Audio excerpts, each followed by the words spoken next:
A reading from the Gospel of John. As Jesus walked along, he saw a man blind from birth.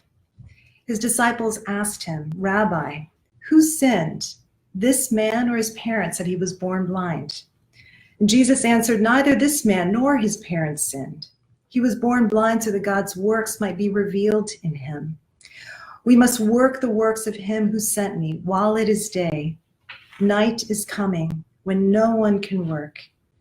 As long as I am in the world, I am the light of the world." When he had said this, he spat on the ground and made mud with the saliva and spread the mud on the man's eyes, saying to him, "Go, wash in the pool of Siloam," which means sent. Then he went and washed and came back, able to see. The neighbors and those who had seen him before as a beggar began to ask, "Is this not the man who used to sit and beg?" Some were saying, "It is he." Others were saying, "No, but it is someone like him." He kept saying, "I am the man." But they kept asking him, "Then how were your eyes opened?"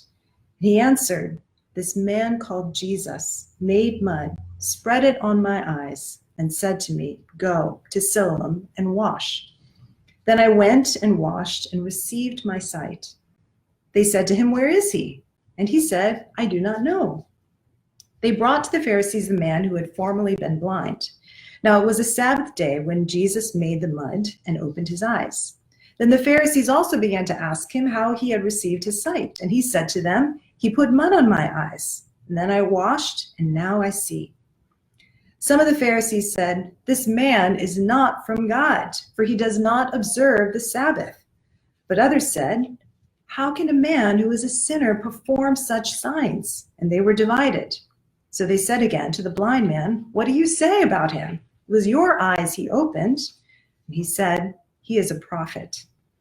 The Jews did not believe that he had been blind and he had received his sight until they called the parents of the man who had received his sight and asked them, "Is this your son, who you say was born blind? How then does he now see?"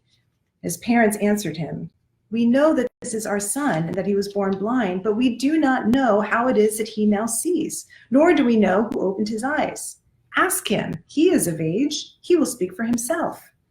His parents said this because they were afraid of the Jews. The Jews had already agreed that anyone who confessed Jesus to be the Messiah would be put out of the synagogue.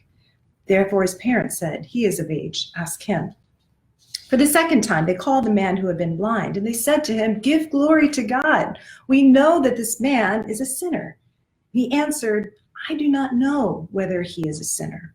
One thing I do know, that though I was blind, now I see."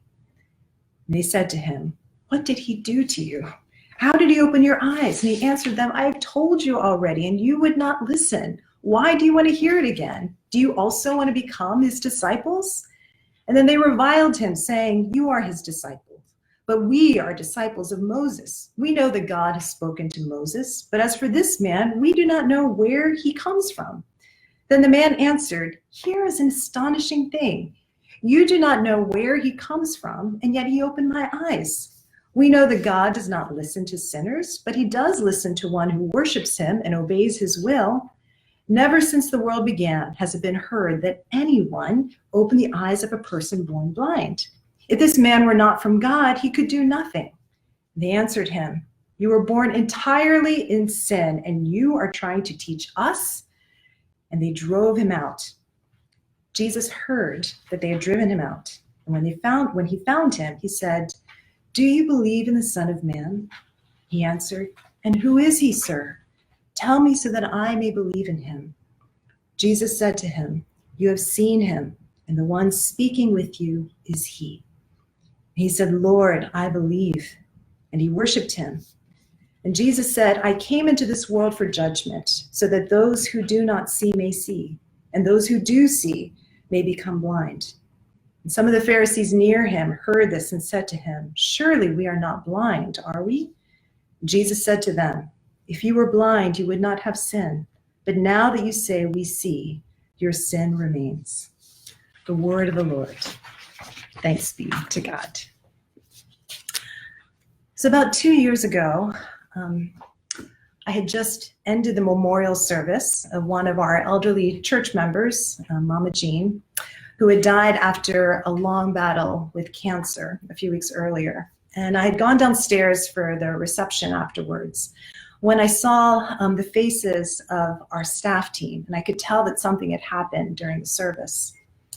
And they said, we just got the news. Gay Wagner died this morning. Now, Gay was a member of our congregation. She was a mother of 3 in her 50s, just a beautiful, beautiful soul. Her youngest son, David, had Down syndrome, and David used to love to dance in the back of the sanctuary with me after service. And I knew that Gay had been in the hospital the past few days because she'd been having some difficulty breathing. And so I immediately picked up the phone to call her husband, John, and sure enough, I saw that there was a message from him, and his voice was breaking over the phone as he told me the news that she died suddenly from heart failure in the hospital. So at that moment, my mind just immediately went back to a conversation that I'd had with Gay the previous fall. And I remember we were sitting on the couch in her living room, and she had been a breast cancer survivor, and she'd been in remission and in good health for several years. But in that fall, she'd had a kidney infection. And so I'd come over to bring her the Eucharist. And as we're talking, she's like, out of the blue, she goes, I'm not afraid of death. I'm not afraid of death. And the funny thing is that we weren't even talking about death. But I remember the look on her face. You know, she wasn't being melodramatic or trying to come off as super spiritual. Like if you knew Gay, she was like one of the most down to earth, like least pretentious people that you would ever know. But she just said it very matter of factly, you know, just like it was just true for her. And so it struck me because, you know, that's not the kind of thing that you hear people say very often and like really mean it. So for example, like I'm a priest, and I'm not going to pretend like I'm not afraid of death. Like I'm totally one of those people who, like, when I get a really bad headache, I go on WebMD and diagnose myself, which is just a terrible idea. I've actually stopped doing that, you know, but then I would go on WebMD and I would stress out about like having a brain tumor for the rest of the day. You know, and our society, you know, has entire industries that are built on our collective fear of death. You know, to avoid thinking about it or denying it or to stave it off, you know, as long as we possibly can. You know, and yet, you know, here we are. You know, we're in this moment as deaths from the coronavirus rapidly increase around the world, and we're feeling it, you know, in a very real way here on our doorstep, you know, in the US. So there are many things in this life that are uncertain, but death is not one of them. And as much as we try to avoid it or try to deny it, here is what is just true, that one day you are going to die. And so am I. And so is every single person walking around on the planet right now. And it doesn't matter whether you are rich or poor, it doesn't matter if you're old or young, whether it's this very week or 50 years from now, death is something that every single one of us is going to face one day. This has always been true for people for centuries past, and for people in countries around the world today. Death from disease or war are daily living realities that is in their face all the time. And now the seemingly invincible, indomitable US is being brought to its knees, and our illusions of strength and wealth and security and control are just being stripped away. You know, death is the ultimate surrender. It's the ultimate loss of control, because you can't do anything to stop it. You can't do anything to prevent it from happening. You can't take anything with you or anyone with you. There are no guarantees, and that's really scary. So today's psalm from the lectionary just happened to be Psalm 23. And you know, sometimes the lectionary readings, they just hit it right on the nose. And I just felt like today was one of those days. Now, I love this entire psalm, as I know many of you do, but this is a line that stuck out to me the most. Even though I walk through the valley of the shadow of death, I will fear no evil. Like, how is it possible to say, I will fear no evil? How is it possible to say, I'm not afraid of death? The psalmist answers why, how that's possible. For you are with me. Your rod and your staff, they comfort me. And it's possible to say something like that, even when you're afraid, when you believe that there is something, someone greater than death, greater than evil, right there in the middle of that darkness with you. So the book of Hebrews calls Jesus our brother and says that he tasted death for everyone. And so he is, as the Apostle Paul writes in the New Testament, the firstborn from the dead. It's kind of a curious title, right? The firstborn from the dead. So you know how the oldest child always goes through everything first, right? So they are the first ones to go to kindergarten, first one to go through puberty, first one to drive, first one to leave home for college. Like, I'm the youngest of 3 daughters. And there was a certain comfort watching my oldest sister, Grace, go through everything first, all these things before me, and then come out on the other side. Well, Jesus is that firstborn brother for us, who not only walks with us through the valley of the shadow of death, but he's gone before us into death, into life, into resurrection, into glory. And scripture tells us that he drank the cup of suffering and tasted death for everyone. And in so doing, he disarmed its power over us. So Hebrews chapter 2, verse 14 says, since therefore the children, that's us, share flesh and blood, meaning we're human and mortal, he himself likewise shared the same thing, so that through death he might destroy the one who has the power of death, that is the devil, and free those who all their lives were held in slavery by the fear of death. I'm going to be honest with you. I'm scared too. I'm afraid too. I don't know what's going to happen in the future. I don't know what lies ahead for us. So over this past week at St. Peter's, as we've been kind of scrambling and just in go mode, trying to get our worship online and our community online, work out how we're going to function remotely, worrying about finances in the future. Like, I kept on saying to myself, or maybe I was saying it to God, I'm not sure, I can't see the way ahead of me.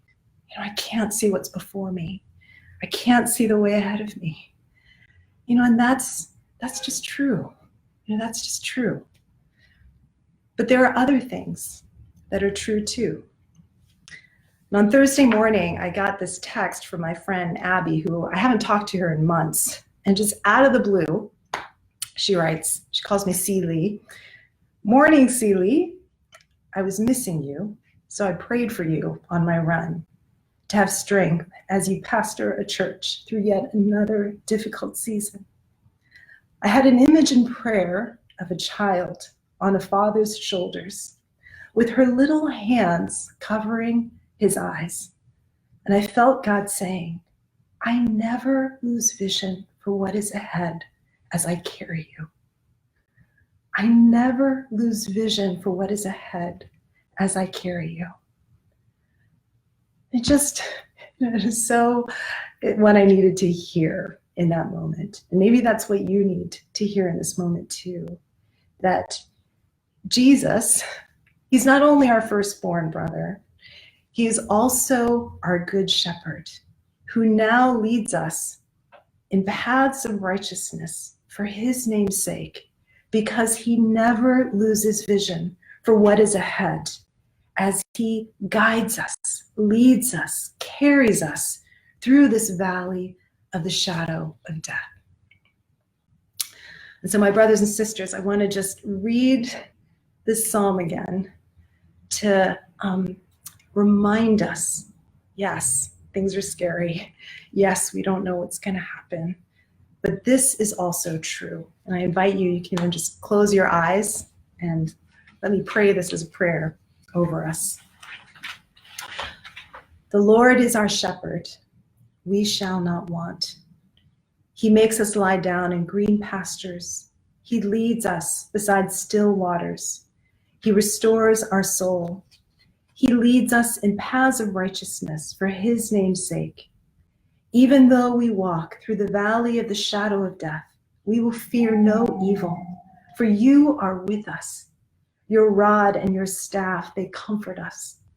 You prepare a table before us in the presence of our enemies. You anoint our heads with oil. Our cup overflows. Surely goodness and mercy shall follow us all the days of our lives, and we shall dwell in the house of the Lord forever. Amen.